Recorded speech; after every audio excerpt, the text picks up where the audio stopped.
name is Yvonne Max, and I am the founder and chair of the channel community, and also the founder and CEO of CoCheer, a coaching and consulting practice, and also a channel community gold supporter. Welcome to the next episode of Smashing the Class Ceiling. In this series, I will be interviewing and showcasing some of the fantastic individuals who we have in the channel, who have all come from a low socio-economic background, but have gone on to build incredibly successful careers. They will be sharing their stories of how they navigated the corporate corridors and smashed through that class ceiling. So without delay, I would like to welcome my very next guest, Paul Shannon. Now, Paul is the co-CEO and founder of OBT Live and, like me, an IT channel veteran. Thank you, Paul, for agreeing to come on the show with us and share your story. No problem. Thanks for inviting me. Yeah, I'm really excited about this one, Paul. I'm so pleased you came. So, Paul, you and I, we've known each other for many years, having first met at Cisco conference in Las Vegas, if I remember rightly, and we've been really quite good friends ever since. And I think partly because we have a shared passion for helping support people from less advantaged backgrounds, and some of this probably stems from our own upbringings. So whilst I know quite a lot about your upbringing, not all, but quite a lot, which is obviously why I was so keen to get you on, most people that are listening to this won't have any idea. So tell me about where you grew up and talk to me about your early career.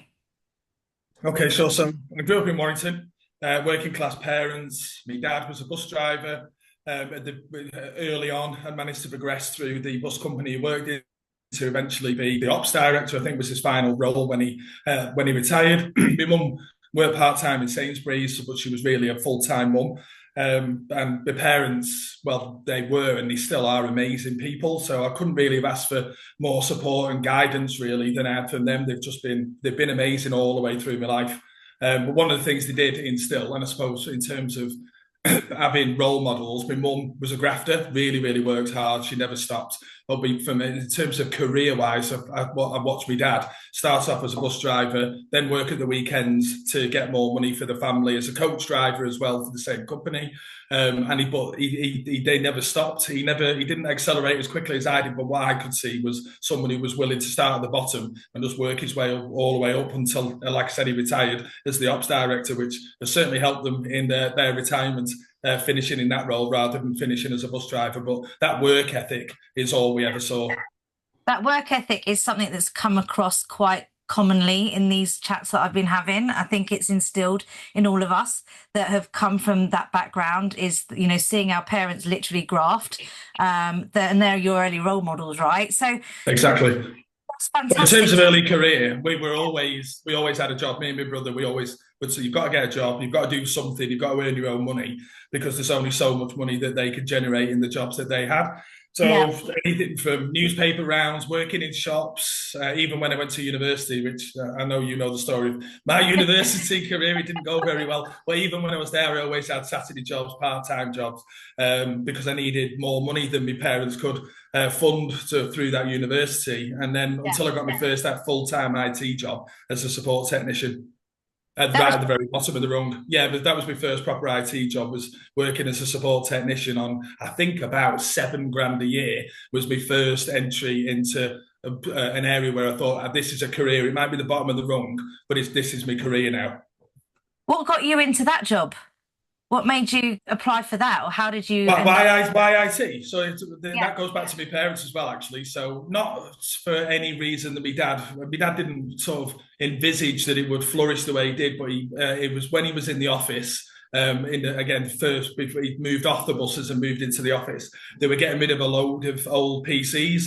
They must have just refreshed all the PCs in the office, and he brought one or two home, and he says, don't know how good they are, don't know if they work, and that was it then. So dismantle it, replace the components, save up money from the paper rounds and whatnot, and go into computer fairs to buy new components, upgrading it, just, you know, breaking it, then fixing it again. So that's where it came from. Brilliant. You say £7,000. That's a lot more than my first job. So actually, you didn't do too badly. I know there's a little bit of difference, but that's not. I think my first full-time job was £35 a week. So £7,000 not so bad, does it? So how did you go from IT support, first rung of the ladder, to getting into the IT channel? So someone who I ended up working with, well, actually, I went to school with him. and then ended up working with him more latterly in my career at A&S, a lad called Robin Lee. He was working for a reseller, and he was sold VMware, NetApp, and Cisco. And he was the salesperson that sold a VMware solution to the company that I worked at. Pure coincidence. I had nothing to do with it. I didn't even speak to him. I didn't even realize until, years later that it was him that sold it to the company. But I was at that point, I'd probably been there a couple of years, and I was working directly in the internal IT team. And then once the technical guy was showing us about VMware, this is how you do the administration. It's sort of like a cursory training course, if you like. I was watching and going, wow, this is an absolute game changer. I've never seen anything like this at all.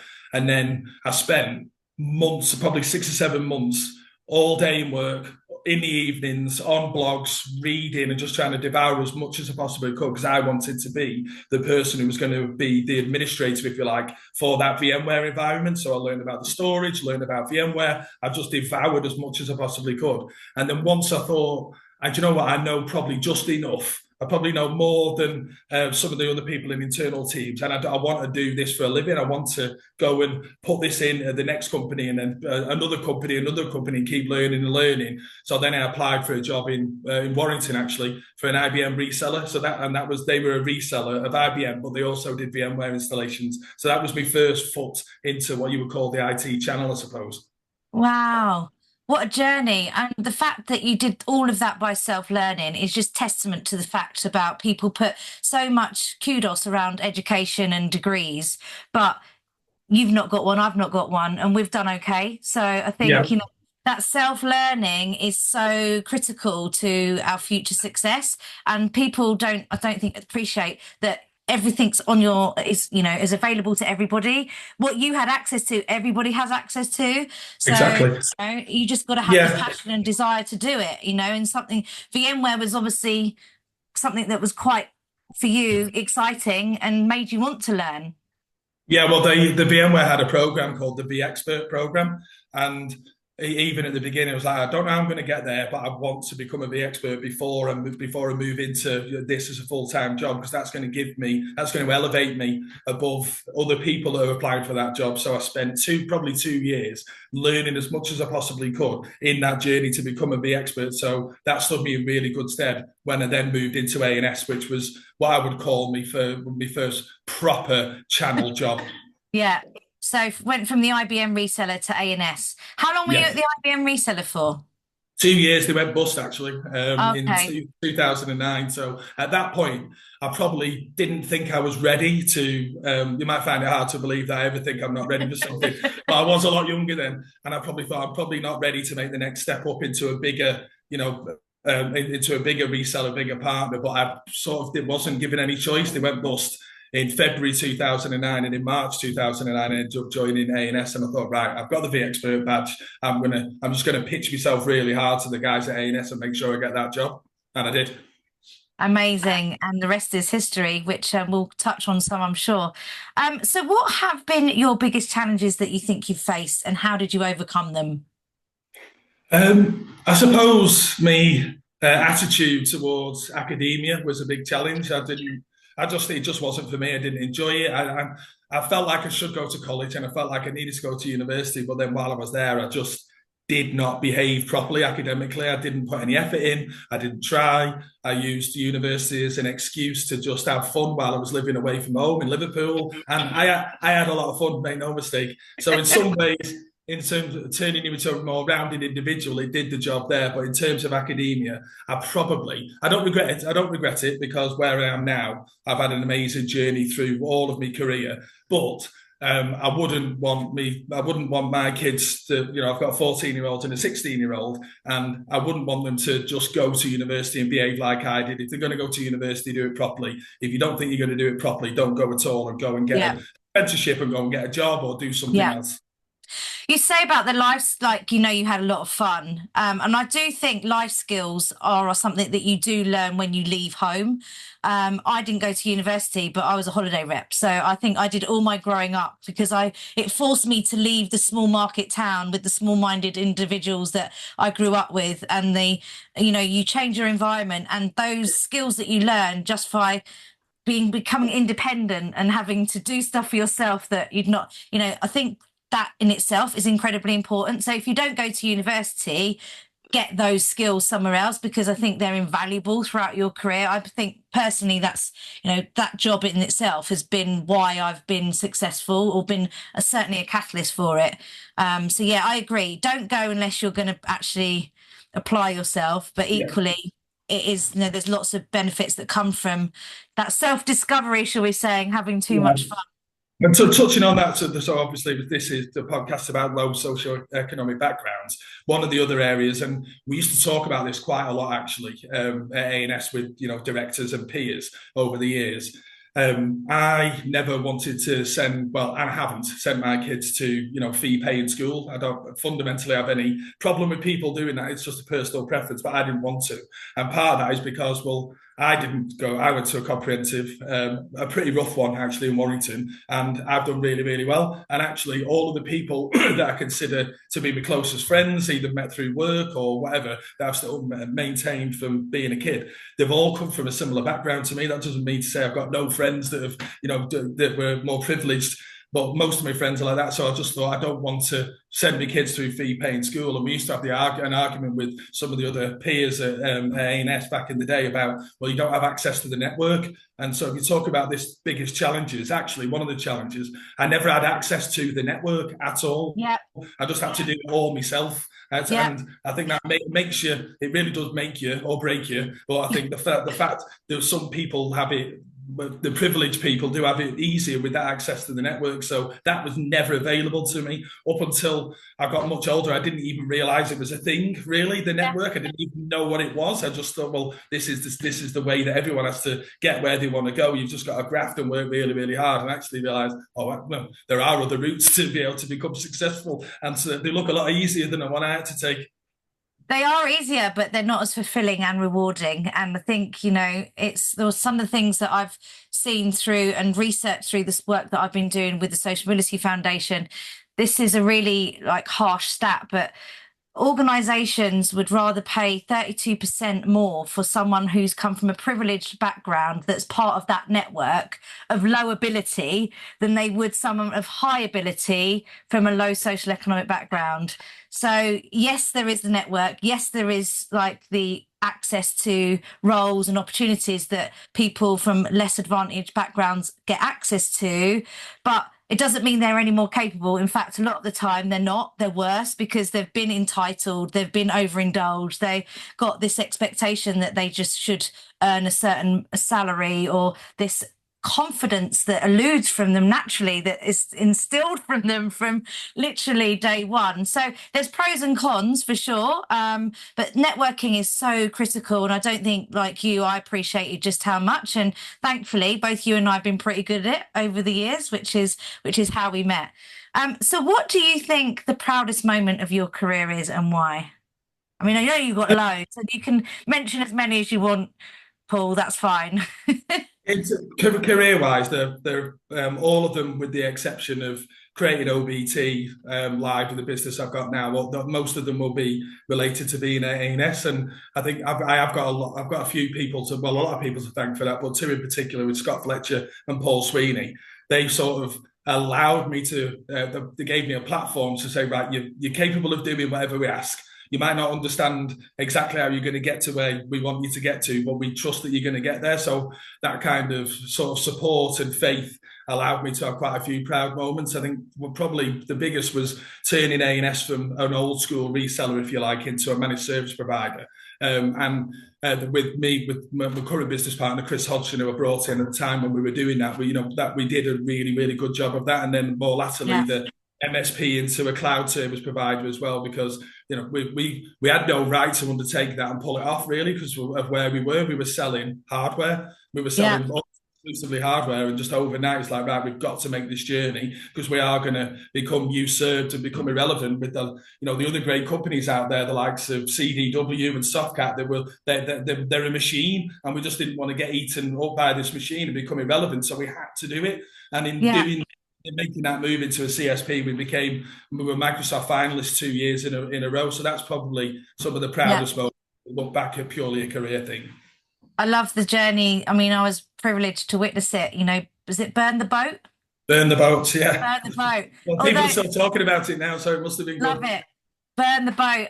There's also another analogy which I read recently in the Diary of a CEO with Stephen Bartlett, and it was actually from Will Smith saying, "Don't have a plan B, only focus on your plan A, because if you've got a plan B, then it totally distracts you away from your plan A." And it's very similar to that.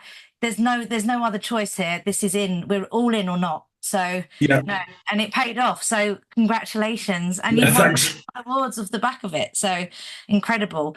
So, how do you think coming from a low social economic background has impacted your career, either positively or negatively? Well, I definitely don't think it's hindered me because I've always found, well, whether look, design, however you classify it, I've always found myself in companies that sort of value attitude over the Yeah, network or anything else. So if I've worked hard, said yes, you pushed through those hard times and got the result or a variation of the result that everyone was happy with, then I was always rewarded accordingly. So I sort of never really ever thought about it until I got quite a bit older, and then I was more involved in recruitment and recruiting and CSR, the youth zones, all of that kind of stuff. It was never really on my radar because I never felt hindered. If yeah, anything, I thought sort of for me personally, my background was probably the biggest contributor to my work ethic and that yeah, extreme determination. So it's probably, well, it was definitely a net positive thing, but that I'm still thinking, I've thought about this a lot over the years. I am lucky because a lot of that's to do with personality and my upbringing, and not everybody's got born with a similar personality of that sort of innate drive and determination. And unfortunately, they're not all blessed with the upbringing that I had. So yeah, you've sort of the bigger challenges where you're talking about before, where you see this mediocrity in people that is rewarded because they've come from a network or they've been yeah, helped and pushed in there, where actually I'm not saying that nobody deserves that. Of course, you've got some of the best and brightest in the network, but you've also got a lot of people that, the law of averages dictates that in the network most of the people are average. yeah, So and they get a better opportunity than the people that are from the kind of background that we've had, and it does really grate me. It does really yeah. grate me. Yeah, the Social Mobility Foundation have a lovely strapline called "Talent is everywhere, but opportunity is not." And that's the difference, isn't it? It's just not having access to the same opportunities that people from more advantaged backgrounds get access to. But to your point about the background and your family and appreciative, I mean, I'm really grateful that I still have, my parents are married. Now, even though I come from a low social economic background, just having two parents married that's still together is a huge positive for that many people, even from more advantaged backgrounds, don't have. So it's just always being grateful for those things and double down, where you can on them, and just being thankful that you are still privileged, even though you're not, if that makes sense. Yeah, absolutely does. I've had this conversation over the years with my parents. It's like there is this myth of what I see as a misconception of privilege being based on, money and Yeah. opportunity. Actually, it is just being brought up by parents or a parent that loves you and Yeah. treats you well and supports you, gives you the guidance and the advice that you need. That is invaluable. It's completely priceless. Yeah, absolutely. So knowing what you know now and everything that you've achieved, what would you say to a younger version of yourself? Say yes to everything that is good for the business, no matter how hard or reasonable it might sound. Because if you agree with this, or if you're at a stage in your career where you understand the outcome that they're asking for, and you can understand why it's good for the company, then you just got to work and push as hard as you possibly can. And this concept of, well, that's not my job, actually always really got on my nerves. It got on my Oh, nerves when I was young enough for it not to really impact me. I was just listening to other people saying it. I was just sitting there thinking, just why would you say that? It's not in my job description. It's like the business is entrusting you with something to help the business grow. And surely you must be able to recognize that if you do that well, that's the kind of thing that can be perceived as over and above and will give you other opportunities will open up. They're not, the best opportunities are not going to be given to you. When the IBM reseller that I worked in, I came in as a junior consultant and I got all of the worst jobs.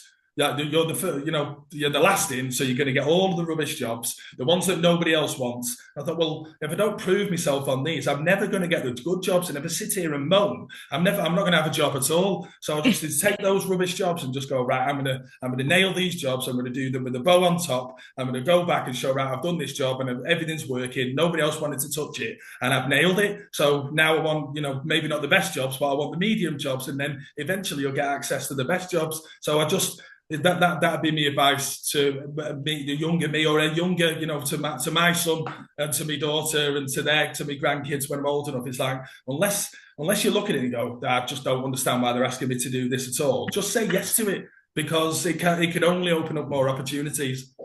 That's a great advice. I remember, I wish I'd have thought about that when my first job. I remember YTS apprentice admin, and I just come from senior school. So big fish, little pots, going from being a big fish in a little pond to being a minnow in like an ocean in comparison. So I rock up and they're like, well, we want you to do the filing. I'm like, filing? I'm not doing your filing.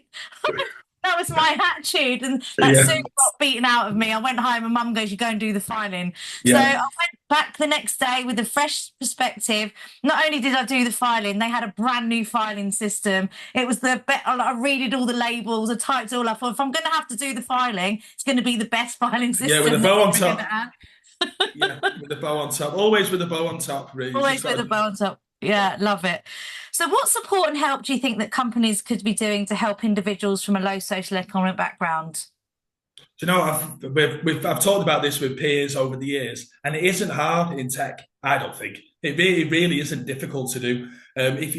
But our attitude has always been, and is now as well, is if you start with the most junior roles that you've got in the business, and you interview based on attitude and allowing them to prove their aptitude whilst they're in situ in those more junior roles. That's a great start for any business that wants to make sure that they're not sort of precluding people that are from a low socioeconomic background, may not have been able to afford to go to university, especially these days with the sheer expense of going to university. That's unfortunately, is going to stop. Yeah. It's going to hit the lower socioeconomic groups even harder than any others. Yeah. So the chances of them being able to even get to afford to be able to do a degree, unless they get some kind of scholarship, is going to be really, really difficult. So just always hire an attitude and give them the opportunity to prove that they've got the aptitude once they're in situ. I And it love is a that. bit more difficult in senior roles, I think, because at that point, background is likely to become a little bit less relevant, really, because they've already proven them. If you're hiring a salesperson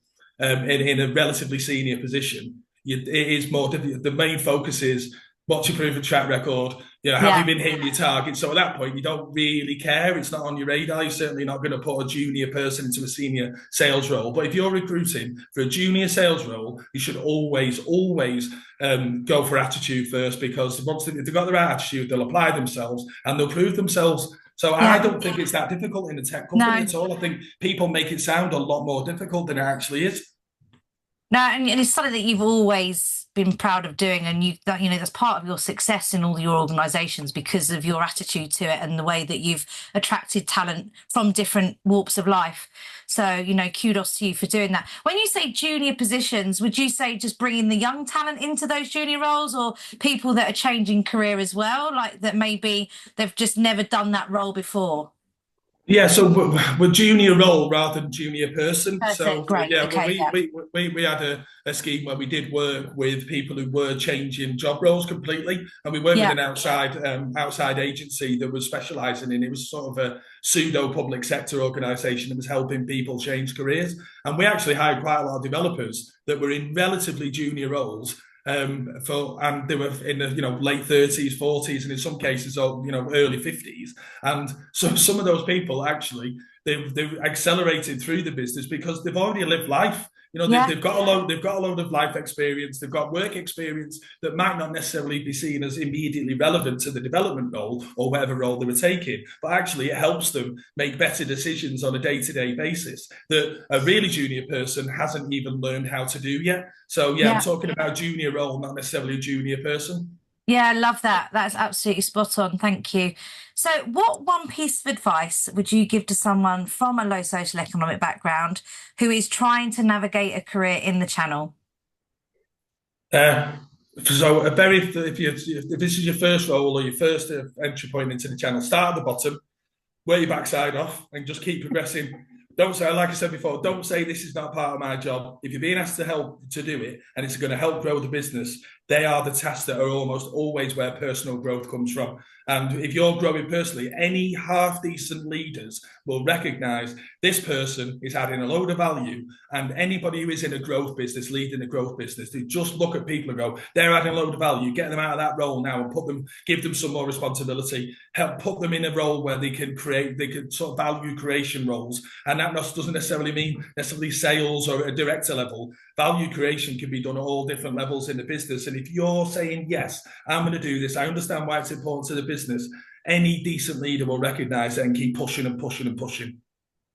That's fantastic advice. Thank you, Paul. Paul, you have well and truly smashed that class ceiling. Thank you so much for sharing your story. No, that's all. Thanks for having me on. Thanks, Paul.